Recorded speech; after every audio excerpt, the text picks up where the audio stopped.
I thought it would be fun to give you a little background on where the idea for the redemption tales came from. So my latest book, The Shadow and the Promise, is one of 4 redemption tales books that tell the stories of redemption from the perspective of the animals.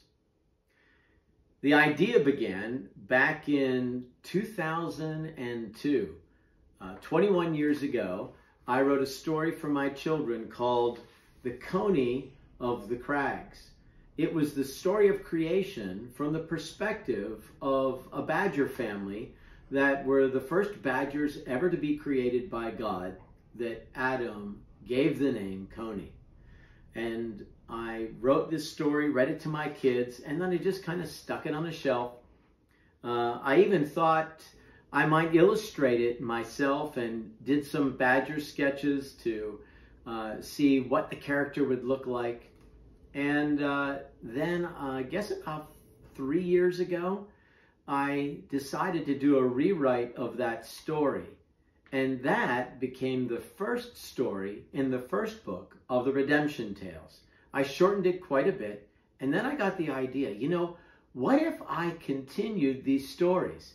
There's some really interesting scriptures in the Bible that talk about animals in a unique way. For example, after the flood, when God gave the promise to Noah, a covenant of the rainbow, he says, "This is the sign of the covenant that I make between me and you and every living creature that is with you for all future generations." He makes the covenant between Noah and the earth.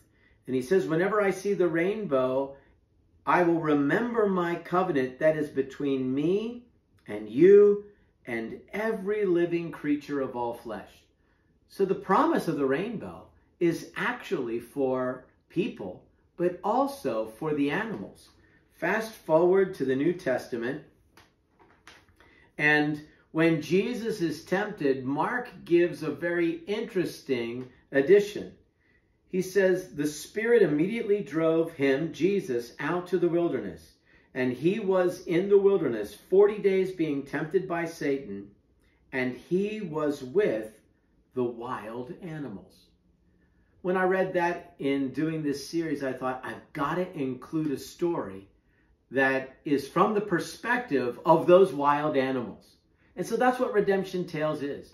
It's the story of redemption as experienced and retold by the animals who were either there or could have been there.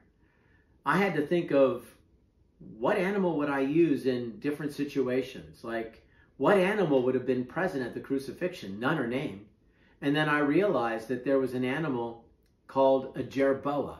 It's almost a mouse-like creature with kangaroo-like jumping abilities, can jump 10 feet. And it would have been there, a nocturnal animal throughout the Judean countryside, in and around Jerusalem. So as you read the Redemption Tales, that gives you a little bit of the background as to where I got the idea. I hope you enjoy reading the stories of redemption from the perspective of the animals and take advantage of the Bible studies that are found at the end of each book to take you and your family on a journey through the scriptures, the truth behind the tales.